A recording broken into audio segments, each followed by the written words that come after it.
Welcome to Nevada Newsmakers, coming to you from the Las Vegas Metro Chamber. On the broadcast today, Sig Rogich, the president of Rogich Communications, for the whole show on an all-new Nevada Newsmakers. The holidays are upon us, a time of celebration, family gathering, and gratitude. There are gifts to be wrapped, feasts prepared, love shared, and memories made. Life is precious, so let us cherish each other and all that we have. We're the Retail Association of Nevada. We thank you for letting us enrich your lives, and thank you for your support throughout the year. Happy holidays. RANNV.org. Hello, is this D&D Roofing? Yes, it is. How may I help you? You did such a great job on my roof. May I speak to the owner? I am an owner. Oh, can I speak to your supervisor? Sure. How may I help you? I love your work. May I speak to the owner? I am an owner. We're all owners. Well, that's why at D&D we work so hard to keep your home safe and sound. Oh, no wonder. D&D Roofing and Sheet Metal. Local, employee-owned, here for you. Truck drivers are some of the hardest working people you'll meet, delivering over 70% of America's freight and 92% of Nevada's. When there's a natural disaster, they're delivering critical supplies to help those communities recover and rebuild. Every sector of the economy and our nation's military rely on truck drivers. So let's take a moment to say thank you. On the open road or city streets, our truck drivers are rolling to make our economy and our nation stronger. Trucking moves America forward. Nevada Newsmakers tapings in Las Vegas are brought to you by the Las Vegas Metro Chamber of Commerce. This is Nevada Newsmakers with host Sam Shad, a no-holds-barred political forum. Now, from the Nevada Newsmakers broadcast headquarters, here is Sam Shad. And back on Nevada Newsmakers, coming to you from the Las Vegas Metro Chamber in downtown Las Vegas. We are delighted to welcome back to the program Sig Rogich. He's the president of Rogich Communications. Always a pleasure to have you on the program, sir. Thank you, Sam. Nice to be with you, too, always. We've been doing this a long time. Yes, we have. So as we're coming up in the elevator, you're telling me about your latest project, and I'd love for you to share with the audience some of this. You're working now extensively in China with an incredible group of people. Well, we have an office in Beijing and Shanghai, and I had a foundation that's been approved by the State Department, and we represent the ambassador to the United States from China and President Xi's office. And essentially what we're doing is heading up what they call Track 2 delegations. This is the first bipartisan one ever. And Track 2 really, theoretically, brings together former decision makers, elected people and appointed, and we meet with our counterparts in China. And we had a meeting a couple months ago at the Diatai, which is the White House equivalent in China, for 3 days. And then we write white papers and we present them to the President of the United States and the Secretary of State, and we've briefed the Secretary of State already. And the counterparts do the same, and we come up with hopefully good dialogue and some solutions on issues that pertain to the two countries. Before we get into the details of that, share with us the other members of your board, because they are incredible notables. Well, Tom Daschle is on the board with me, a Democrat, and Trent Lott, a Republican, both majority leaders. In the Senate, General Dick Myers, former head of the Joint Chiefs of Staff, Mitch Daniels, now the president of Purdue University and former head of OMB, Bill Richardson, former governor of New Mexico. Let me think who else I'm missing. Don Evans, a former Secretary of Commerce. And then Joe Lieberman is my co-chair, the former U.S. Senator from Connecticut. And there's many others I'm forgetting right now, but Ken Duberstein, former Chief of Staff to Ronald Reagan. So it truly is bipartisan. It's the first bipartisan entity of its kind. Henry Kissinger has been doing this for 40 years, Track 2 delegations. Track 1, theoretically, is the President and the Secretary of State on bilateral talks. This is Track 2. And so Kissinger's done it for 40 years. He's getting old, and the government in China asked me to head it up, and so through the Office of Foreign Affairs, and that's what I've been doing. So let me ask you this. What is different than the perception that most people have of the United States relationship with China and vice versa? Because if we just read the media, then it's all about the trade war. But there's obviously a lot more going on that we're not aware of. Well, we agreed that if we try to agree on everything, we'll agree on nothing. So, but there's the South China Sea issue. There's Taiwan, which is always an issue. We agree that we're not going to solve those. But in the areas of medicine and medical research, in the areas of education, and several 100,000 Chinese kids that go to universities here in the United States, on agriculture and growth, we all have to eat, and it goes on in other areas. So we came to closure on many things. We thanked them profusely for their assistance in North Korea, and we couldn't have really made any inroads without them. And it goes on from that. And then we had great dialogue. We're going to have the next meeting in the United States in 2020, probably in May or June. And then we'll take the other one back to China again. So it's been going on for a long time, but we all agreed that we need each other to coexist in this thing called the planet Earth. And the two hemispheres must have a coexistence. And this decoupling talk is not there. None of us come to an agreement on that. But they acknowledge that we need to fix the tariff battles. They acknowledge that there's an imbalance.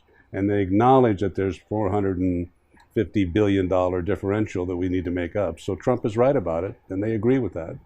And I think that the public and the media would be shocked to know that actually, in this instance, the president is absolutely correct on this.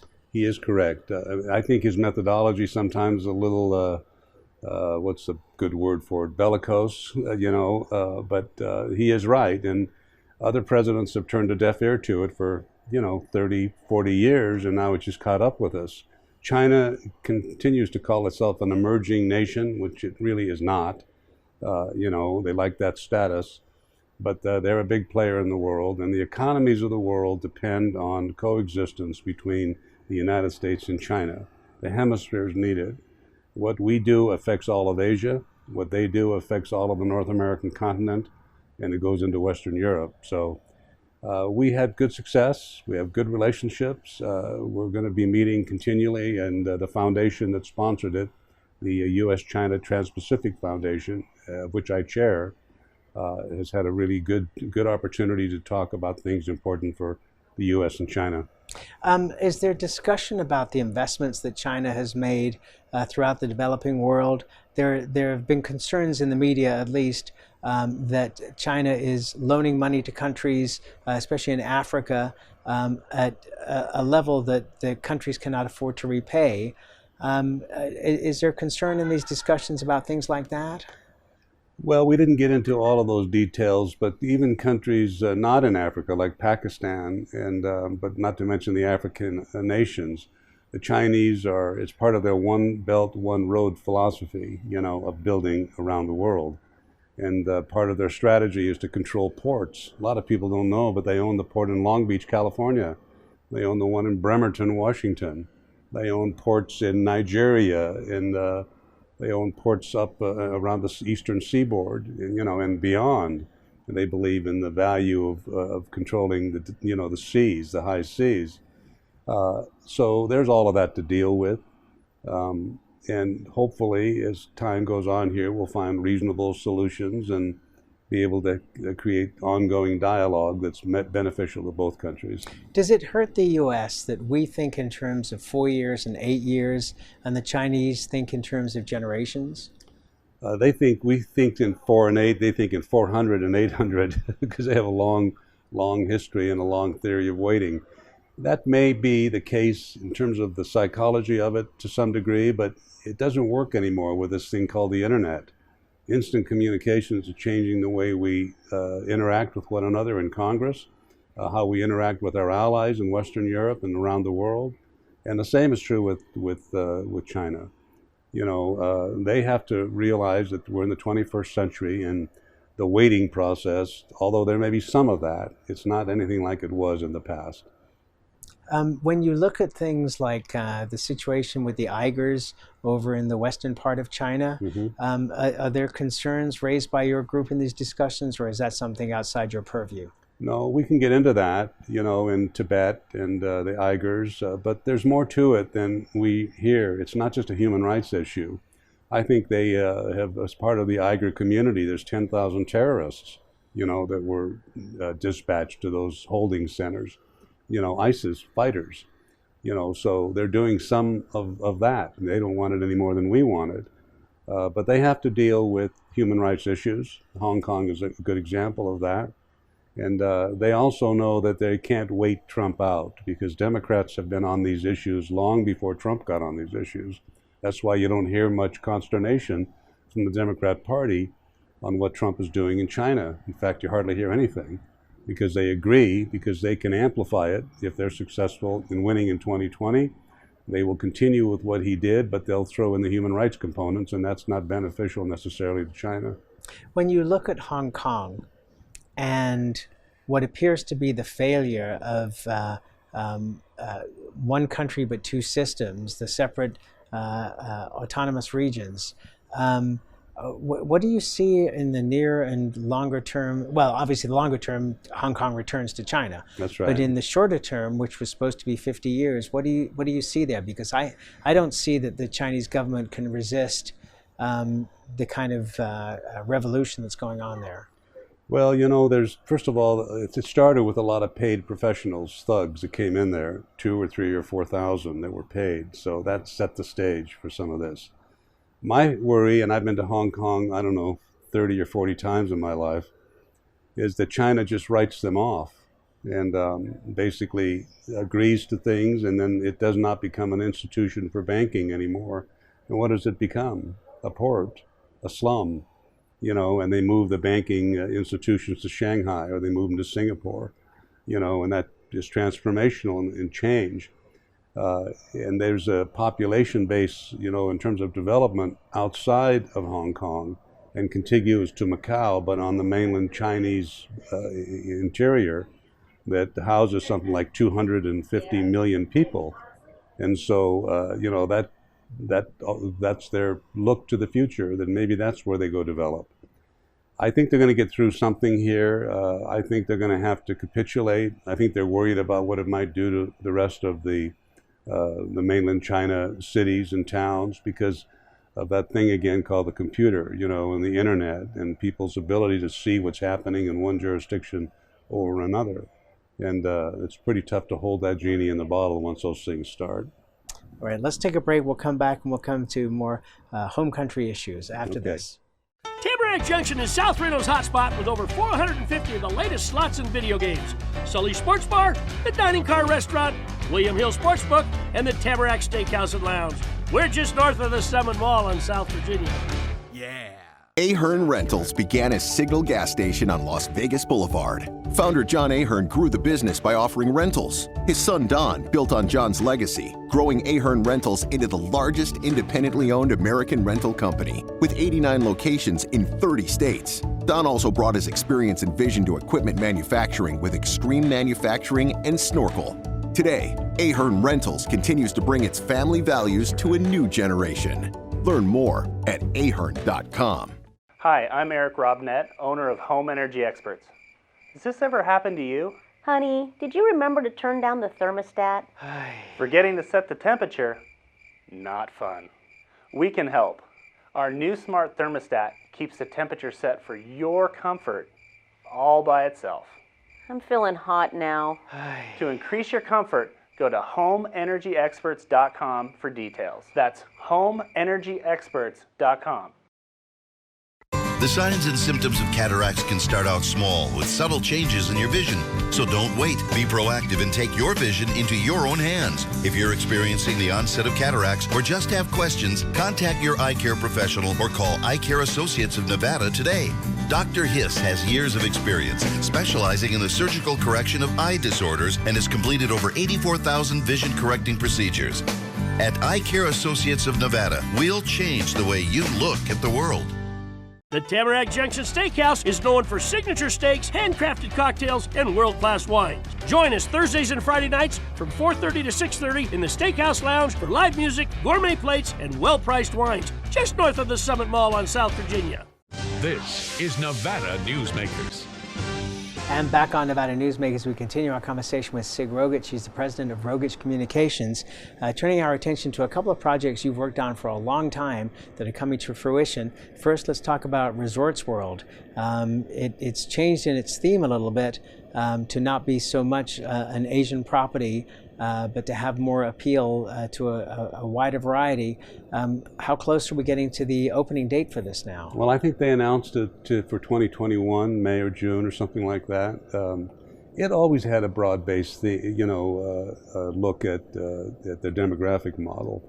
They're not going to exist solely on the Asian visitor, but the Asiatic themes that kind of roll through the property give them a one-up on almost every other, resort property here in town.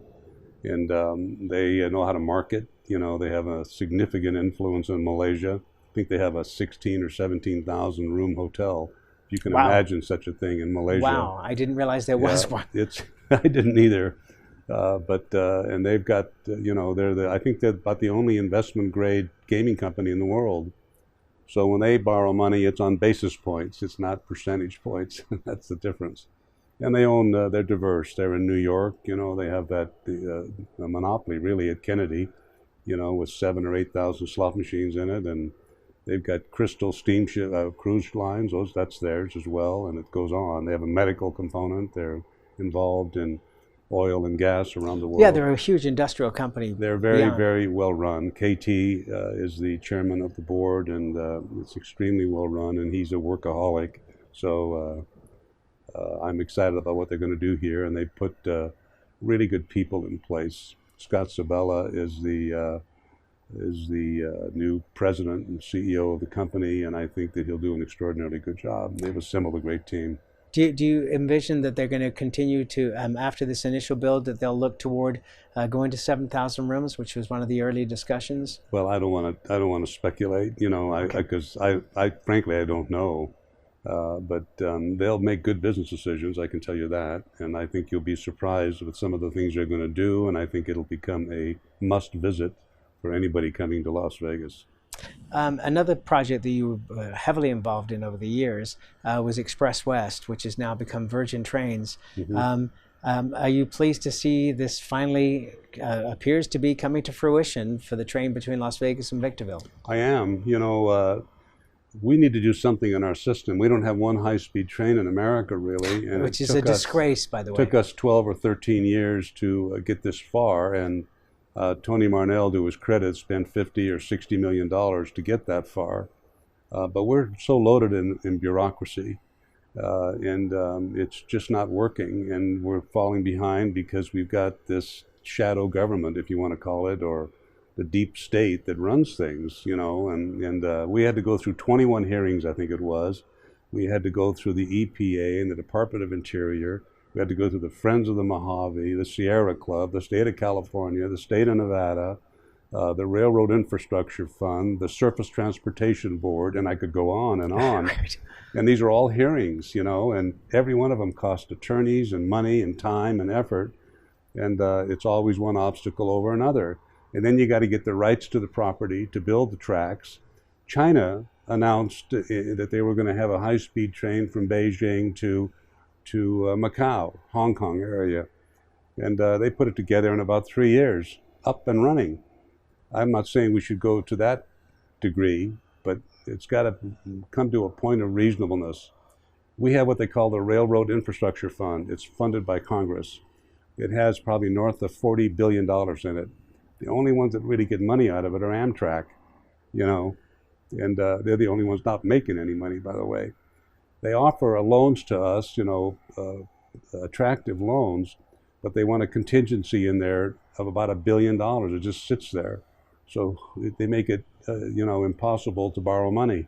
And yet that's what it was designed for by Congress, 20-some years ago, 30 years ago, for a high-speed train. And yet we don't have one built in the United States. And it's disgraceful that we don't. It's ridiculous. All right, let's take another break, and we'll be back more with Sig Rogich after this timeout. Dimitri Prine here for Design Outdoor. Come visit Design Outdoor's store and backyard to see our wide selection of fire pits, barbecues, and pizza ovens, natural stone water features and fountains, and frost-proof pottery. Our store and backyard are located at 11600 South Virginia, just north of DeMonte Ranch Parkway. Visit designoutdoor.com or call us at 851-9499. Can't do it. Stupid, like my mom. We can't do anything at Mommy's because you won't pay child support. Dad said you cheated, and he's not even sure he's my dad. Mommy said you left both of us, so she isn't gonna let me see you. I look just like my father. I'm divorce attorney Marilyn York, and I may represent men, but hate has no gender, only casualties. Please, stop sacrificing your children in your war against your ex. Hi, I'm Dave Newman. Remember me? I used to be the house detective, and now I'm a realtor, full-time at RE/MAX Realty Affiliates. A lot of people ask me, how's the market? You know what? It's fantastic. If you're even kicking around the idea of buying or selling, give me a call. Let's talk about it. Call me at RE/MAX Realty Affiliates and just ask for the guy who used to be the house detective, Dave Newman. Everyone is talking about opioids, but they're not the only drugs that can be harmful if taken in large quantities or not as prescribed. You also need to be aware of side effects from anxiety drugs, muscle relaxants, sleep aids, and stimulants. Mixing prescription drugs with other drugs or alcohol can be dangerous. If you take Ambien with a glass of wine, it may be enough to stop you from breathing. Prescribed drugs can be just as dangerous as illegal drugs. Take medications only as directed. This is Nevada Newsmakers. And back on Nevada Newsmakers, we continue our conversation with Sig Rogich. He's president of Rogich Communications, and if you don't know who he is, Google him and be amazed. He has had one of the most incredible careers of anybody I know, Well, and I'm honored that you do this program. So as you look at the Democrats and their primary situation, you look at Michael Bloomberg looking to come in at the last minute, age 78, and you look at the amount of money being raised by President Trump, it sure looks to me like there's a darn good chance that President Trump is going to be reelected and serve another 4 years. Well, I like Michael Bloomberg. You know, I know him in passing. We're not intimately close by any stretch, but I see him from time to time, and I like what he did in New York. He's backtracking on what he did in New York now, even though it was successful, you know, because he's trying to appeal to a different base. I think the most striking thing that helps the president in terms of re-election that I saw recently is his support among the black community. It's as high as 38%, and I've seen numbers from 38 to 34% of black voters say they're going to vote for Donald Trump for president because he's put them to work. Those young men and women who live in the inner cities and can't get a job, the unemployment rate was at 55%. They don't have enough money in their pocket to buy a hamburger, take their girlfriend to a movie, to do normal things. And so what are they going to do? They're going to do things they shouldn't be doing. The atmosphere lends itself to it, and we have to think that, you know, we need to give them a chance to live life. You know, we can't just preach, don't do this and don't do that. So he comes along, he changes the transformational component of job security and job availability in America. And now we've got the lowest unemployment rate in the history of Black America. We've got the lowest unemployment rate in the history of the Hispanic community. Those things are appealing. When you see commercials that say, Mom, your boy is working, you know, he's not getting in trouble, you can thank the president for that. If he gets, I don't think he'll hold at 38 or 34%, but if he gets 25%, it's going to be tough to beat him, because that will have a big impact on the inner cities of Philadelphia, in Milwaukee, Wisconsin, in Detroit, Michigan, those battleground states, in Miami, Florida, you know, with the Latino communities. And if he wins those states, it's over, you know. So he has a good chance if he doesn't step on his own stories continually like he does. It's interesting that we are seeing a time in this country where more and more people are relinquishing their membership in the Democratic or Republican parties, yes, and becoming independents. Do you see those folks swinging towards the president? They are now. They are in this impeachment component. The numbers I see, I get so many numbers, Sam, that, you know, it's ridiculous. I get them overnight. You know, I get him from all states, you know, Senate races and up, and the numbers look good for him, actually. His base has been solid. He needs to appeal to about 3 or 4 more %. That's a net gain of 8, you know, as much as 8. And with that, he wins. But he has a tendency to say things out loud, to think out loud, and he gets in trouble because of it. I think you're going to see more and more people becoming independents. You know, I think that I'm not impressed with the people running for president on the Democrat side. I think people are exhausted with some of them because you have Sanders, who looks like Larry Sanders, you know, on Curb Your Enthusiasm, the more you look at him. And Elizabeth Warren is just kind of annoying after a while. It's an annoyance. The same thing on Trump, though. He has to be careful that people don't get exhausted with what goes on there. Exhaustion plays a role in politics these days because you see the politicians so much more than you ever did. And that's where we have to leave it. So many more questions, no more time, but I'll be back in a few weeks and hopefully we can get together again. We'll be happy to do that. Thank you, Sam. Thank you so much. Thanks for having me. Thank you. And we'll be right back. Nevada Newsmakers tapings in Las Vegas are brought to you by the Las Vegas Metro Chamber of Commerce.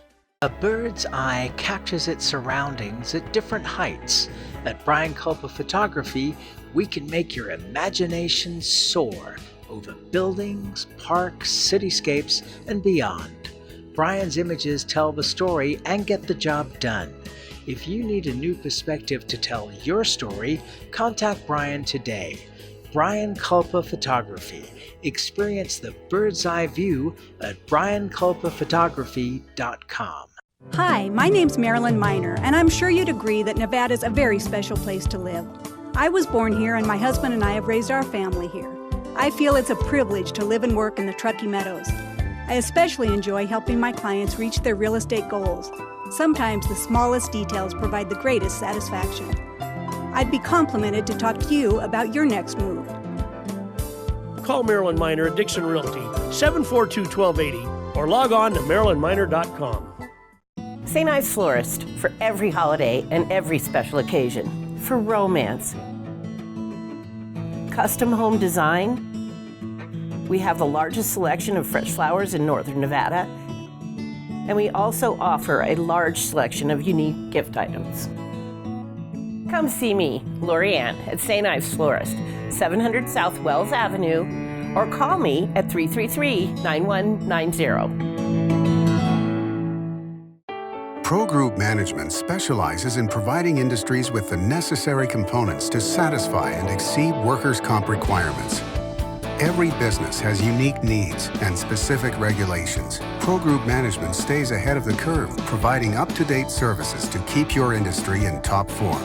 Discover how we simplify your tasks, improve efficiency, and reduce expense to keep you moving in a positive direction. Pro Group Management, workers' comp that works for you. As always, you can watch Nevada Newsmakers 24 hours a day at nevadanewsmakers.com, or you can subscribe to our YouTube channel. We'll see you on the next broadcast.